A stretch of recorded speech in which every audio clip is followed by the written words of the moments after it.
Yeah, it's recording. There you go. I'm resident of Collinwood for YouTube. Joel Sands. That's my buddy Patrick McCray. We're here to review Nathan for You, season 4, episode 8. Finding Francis. The a lot of this was funny. The guy's impersonation of Bill Gates is hilarious. It's not very good. No, it's not. It's not very, well, you talking when we founded our computers, it was huge. It's just words that you would never apply to any of that. Yeah, I like how he's like the one guy, the Nathan. He's just going along with it. He's just like standing there, not saying a word, which is just hilarious. Yeah, This was shot like on location. A lot of this, I it believe. was. It was. I actually like that about this too. It gives us because it brings such a sense of realism to the comedy that they're doing. Now this is a little more of a it has comedy, but it has serious moments in this episode, if you will, because they're trying to find a woman for Bill. A specific one. Yeah, her name is Frances, and this is a woman he had dated, which I was not. I was thinking, okay, I like how the lengths they go to finding her. They use a de aging process, or sorry, a advanced aging process, Terrible. Terrible. which is just when he says, "Hey, it looks like the guy's picture." I'm thinking, not really, not really. So, Joel, can I step back and give maybe a little more context on this? Sure, sure, go ahead. This is the last episode of a television series from Comedy Central, some consider a landmark, and really helped launch the contemporary career of a comedian and actor named Nathan Fielder. Mm-hmm. And the TV show is called Nathan for You. And Nathan for You as a TV series is somewhat different than this. It's only 20 minutes. This is 90. Yeah. Nathan for You features Fielder selling himself or offering himself as a business guru who gives terrible advice to people, and yet they follow it. And one of the big points that I feel is making is just the lengths that people will go through, including making themselves look bad just to look bad on television. And so that's what we have with the basic setup of the show. And Nathan himself is the host and the participant, and projects a Nathan Fielder character that clearly is not really Nathan. Right. But this in Finding Francis comes the closest. And Nathan, one of the themes of the Nathan in Nathan for You, which is reality and isn't, is that he's a very lonely guy. Yeah. He's constantly looking for companionship, any kind of affection, whatsoever, and he never really achieves it. Partially because his awkwardness is so off-putting, especially in an age where the worst thing you can do is make someone cringe. And Nathan's all about creating those cringeworthy moments. So, so in the final episode, it's artistically it's very different. It starts out with actual credits that are very stark, a crane shot. And, I'm sure there's people could walk in and say, hey, he's doing parodies of these things. And it could be. But it's clear that we're dealing with more of a real documentary. And he has an actor who's been on the show a number of times, Bill Heath, this eccentric gent from Arkansas who is selling himself as a Bill Gates impersonator. Yeah. But there's not a lot of business in the Bill Gates impersonation business. And maybe he's not going as full-time as he says. Well, anyway, he starts caterwauling about the fact that he has this lost love from the late 40s, early 50s, named Frances, and that he made a mistake in not sticking with her and not pursuing her harder, and now he would love the opportunity to set back the clock. Is it bait? We don't know, but one way or the other, Nathan falls for it, and the two of them find themselves on the road out to Arkansas, Dumas, a lot of time in Dumas, Arkansas, trying to track down Frances. And along the way, we have our two main characters, Bill, who's sort of a con man, Nathan, who's a self-admitted con man, and then they're joined by Macy, who's an Yeah. escort that Nathan hires to help acclimate Bill to the modern world. Well, Bill has no interest in this, but Nathan does, and ends up falling in love with her. But how can you really trust someone whose career is built on telling people exactly what they want to hear? And Yeah. so, but Nathan's career is built on telling people what they want to hear. And so this trio then is involved in the quest. And that is what we're dealing with just in terms of the plot, I think, for Nathan for You Finding Francis, the series finale. Yeah, and they go to great lengths to find Francis too. They use an advanced aging picture. They fake a reunion. Oh, the school, like, was it 20? No, it's like 46th reunion or something like that. It's like It's really 59. ridiculous. Yeah, it's like 59th or something like 59th, that. yeah. Um, but they they fake a reunion. Nathan dresses as the school mascot. The Dumas Bobcat. You can come to Bill's rescue if ever he's in trouble. And so Yeah. Nathan's awkwardly standing around in the background as a mascot costume. And if you don't think they go to like the great lengths, no, they rent a hall. They make him fake being one of the students of this other high school, and they start rehearsing it in their hotel room. There's a musical number from Dumas, Arkansas called "I'm a Ding Dong Daddy from Dumas," Yeah, and they want to establish Bill as a definite son of Dumas, and they think this is the way to do it, and it works. yeah, Bill is a terrible performer, and yet is wonderful, and so yeah, watching. yeah. He nails it too.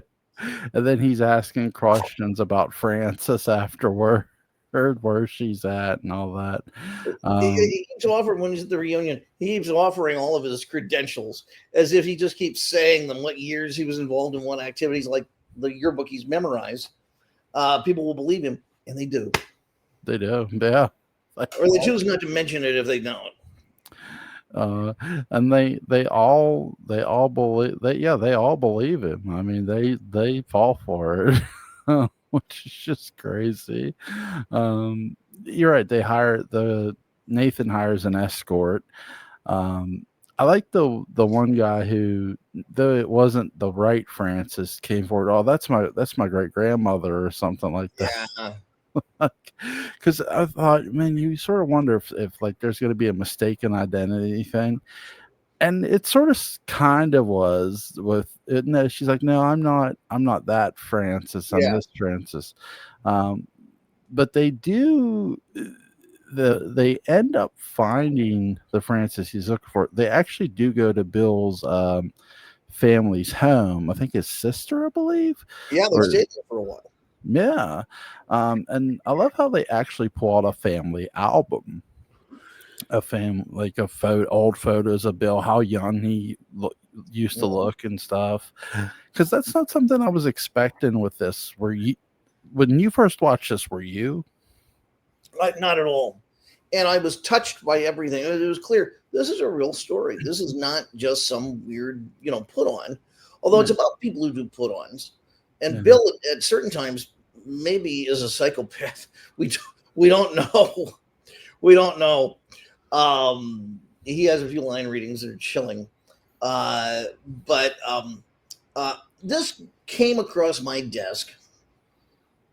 I was watching Nathan for You. I was really enjoying it. It'd been recommended by my friend Benji, and I heard about the finale. There's something interesting about the finale, and I googled it, and I went to a guy who Errol Morris, I think. I went to Errol Morris, and Errol Morris is a documentarian. I'm like 90% sure I'm getting all of this right. It might have been Chuck Workman, but I think it was Errol Morris. Errol Morris has made movies like The Thin Blue Line, and a number of others. He's considered the nation's top documentarian. yeah, And in an article about Nathan For You and Finding Francis specifically, he said this is the one of the best American documentaries of the past 20 years, something like that. It might have even been more enthusiastic than that. Uh, and I thought, well, now, okay, I have to see it. And it combines a subtler form of the lunacy on Nathan For You with with a strong motor oil. No, with a layer of care and honesty that I don't Mm. think the series ever has, and it's not supposed to. Yeah, this is a documentary. They do, but some of the stuff they're doing is just, and how far they go with it is just absolutely hilarious too. So what would be an example?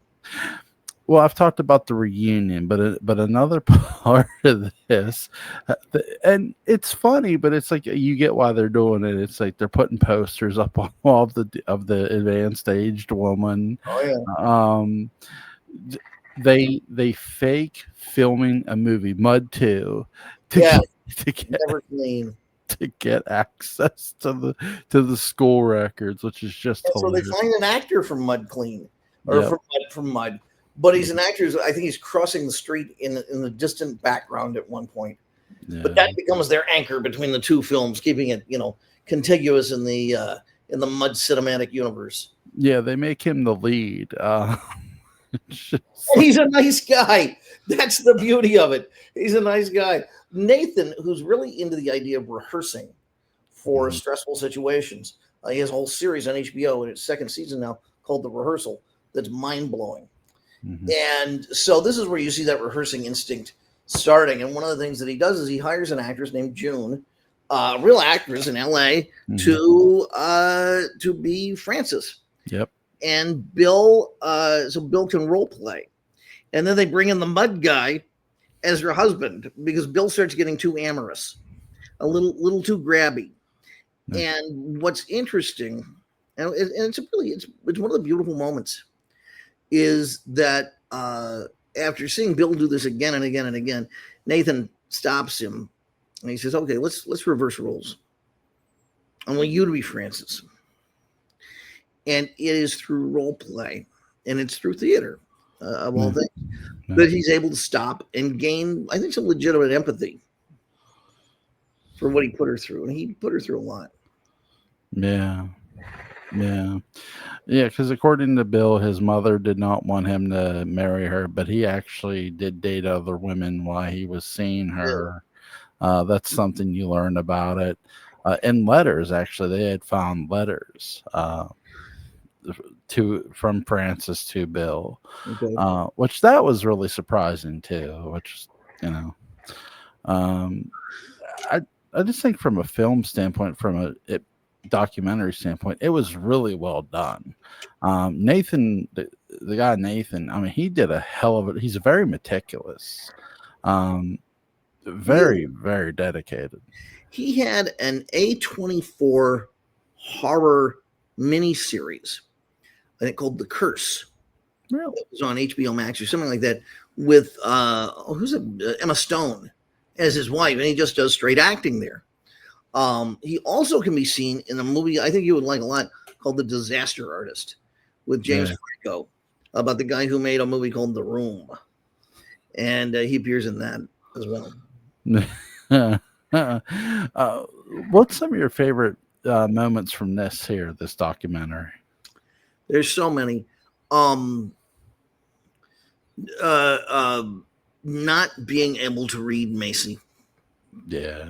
and that it could be Macy's just constantly protecting herself, because in real life apparently Macy's still in the biz and you can look her up, but she refuses to talk about Nathan for you. That's on the no fly list. You'll get hung up immediately if you even bring it up. So I don't know what that was about or what resulted from that. And because at the end of the series, it looks like Nathan's going to have a relationship with her, Yeah. and it's really kind of beautiful. But Nathan is a guy who is obsessed with documenting himself, documenting everything, Yeah. and he can't give it up. He can't. She says, "Wouldn't it be nice if we just turned off the cameras?" And he says, "Yeah, yeah, we can get a good crane shot doing that." And she's like, "Okay." And you get the idea maybe she's one person because she is so used to artifice that you should put up with it. Yeah. Well, that's the thing when you get somebody who is a consummate artist and someone who used the camera the way Nathan did. I mean, that's not, to me, that wasn't a shock. But one of my favorite things is The actress he hires to play Yeah, Francis yeah. actually is talking to Bill afterwards. Like, you know what I mean? After Bill everything. calls her up for a date, and she says yes, and maybe he can set the clock back and do it right this time. Yeah. Yeah. And she actually, yeah, she meets him and is talking to him and goes on this date with him, which is really nice. Uh, So is Bill Heath a psycho? I think that's one of the big questions we come down to. no, not a psycho, but I think most people, like, when they think about their past, they think about the mistakes they've made. And whether it's other people or stuff like that, it's something that plays on their mind. And so it did, especially for Bill, especially because it involved another person, involved a woman Well, and who, Bill knows that he did the wrong thing. yeah, he knows he did the wrong thing. Um, so you sort of see that in this documentary. And I think that's one of the most important aspects of it. Bill, by the end of this documentary, Bill understands, okay, I messed up. I did really the wrong thing.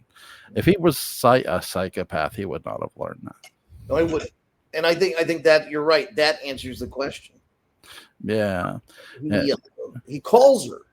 Mhm. He doesn't just waltz into the house. He calls. This is Frances. When they finally get Frances's address and phone number, and of course the problem is she's married. She's been Yeah. married for years. She has a ton of grandkids. Yeah. And so suddenly the exponential weight of what he's dealing with starts to present itself. And Yeah. he has a choice. He can come clean, just like in Mud 2, or he can continue doing what he's doing. And he decides to come clean. Yeah, he does. He tells her the truth, and their conversation on the phone, I think, was a great realistic moment between two adults. Yes, and Bill doesn't need any more than that. He gets the news, and that's good enough. And Yeah. I hate him. Yeah. Don't scream at him and hang up. There's, clearly age has had a benefit for him. Yeah. Yeah. It wasn't all about like just taking a camera and put it in this woman's face either. I mean, because him calling her, I think, was a big deal. I mean, obviously, and it ended up being a big deal. I enjoy also seeing these two very lonely men develop a friendship, Yeah. a legitimate, weird friendship. Neither of them agrees with, the politics, et cetera, of the other 100%. But they can be civil about it. Yeah. I mean, and Nathan even says he sees some of himself in Bill a bit, I think. And he doesn't want to see any more. No. He does No. not want to wind up as someone who, gave up because in quote unquote real life, Fielder was divorced. Fielder's divorced. And he makes mention here and there of the sacrifices that he made to get a career in Hollywood. And we get the idea maybe she was one of them. Yeah. Yeah. I mean, that's the thing too. I mean, Nathan seeing Bill and sort of like, okay, I see why there's sins you shouldn't do Yeah. them. I think Nathan sort of, by the end of this documentary, Nathan learns a lot too, Yes. which I like. Two men learn something with each other and through each other, which is great. And it's funny. And Yeah. it's touching. It manages to do all of these things. It's a documentary that is not sad in a way. It has so much. It has great humor, great chemistry, but because again, it's all about realism. A lot of it's, though there's certain things being faked, there's a lot of real. There's every bit of the real moments in this. I remember the first time I watched this, and I just had one question for the person I watched it with, and it sparked a 3-hour conversation. And then I started teaching it in one of my film classes, and the kids can't get enough of it, and they enjoy talking about all of the issues inside it. So somehow he's found that superpower. That's really cool.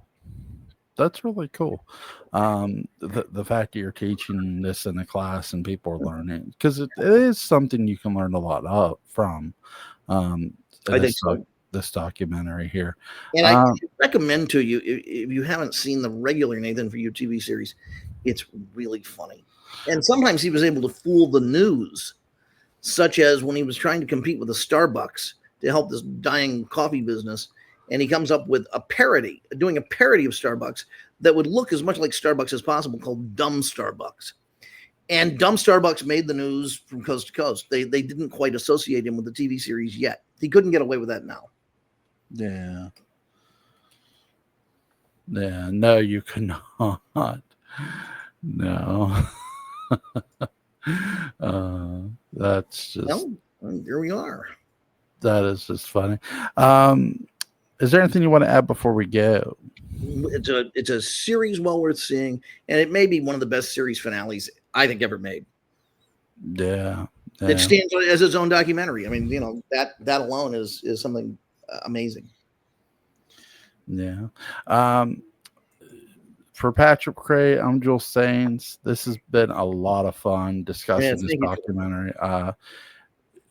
Nathan is really an entertaining guy too. I think that's.